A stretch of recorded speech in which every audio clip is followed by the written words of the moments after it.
Yan, magandang tanghali po sa inyo dyan sa Pilipinas. Ito, medyo sobrang lamig na naman dito sa Canada. I think sa Friday is -28. So ngayon ang temperature natin is -8. So sa Friday po, -28. Tsaka medyo malakas na ulit ang snow noon. Pero ngayon po medyo pumata, konti lang. Yan. So kita sa puno, may mga snow pa, no? So yan, so ganito po dito, minsan ulan ng mag-snow or minsan sobrang init naman. Tapos matutunaw yung snow, then mapapalitan ulit. And excited ako na makita yung snow sa Friday. So sabi nila medyo malakas daw talaga yon.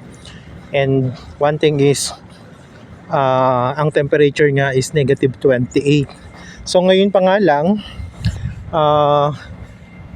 triple na yung suot ko. May warmer, may jacket pang isa, and meron pa akong winter jacket. So tatlo po ito, sapin-sapin. Yun, medyo mabigat sa katawan. Yan. So, naglalakad po ako, papunta po sa bus stop.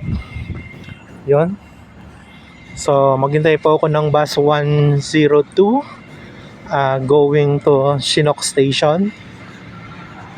Then, papunta po ako ng Canmore Trail. Doon po ako, alam nyo na, sa sideline para naman po at least may panggastos dito sa Canada. At hindi na nga ako makabili ng winter jacket. And lagi na lang ito po yung nakikita nyo. Kaya so nag-decide ako na maybe tomorrow or next day, it depend upon my nephew kung siya ay available para may samahan niya ako na bumili ng aking winter jacket. So ayun po, medyo sabi nga natin na okay naman dito sa Canada. Nalimutan ko yung lip balm ko. Manunuklap yung aking labi. So yun, ang nilalagay sa labi, lip balm, para hindi po pumutok yung mga balat nung labi. Kasi once na nababad siya sa lamig, magpuputok siya, then magsusugat. Then yun, mamalayan ninyo, nagdudugo na lang siya. Yan. Tapos sa mukha naman, moisturizer lang yung gamit para din hindi po ma-dry at saka hindi po masakit sa balat o sa mukha yung salpok ng hangin. Yan. So pasok po ako dito sa loob ng ating bus station, parang waiting shed kung tutuusin. Ayan. Pero ang waiting shed po dito, more on salamin.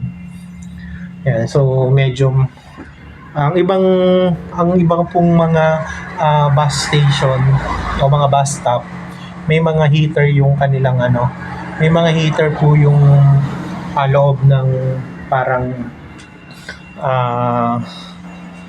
tawag dito, parang waiting shed po. So yun lang po, and that is for today video. So sana po ay ayun po, may konti kayong idea about dito sa Canada. So sa mga dadating na araw. Ayun po, muli po, magandang tanghali po sa inyong lahat dyan. At after 2 minutes, dadating na po yung aking bus. Thank you.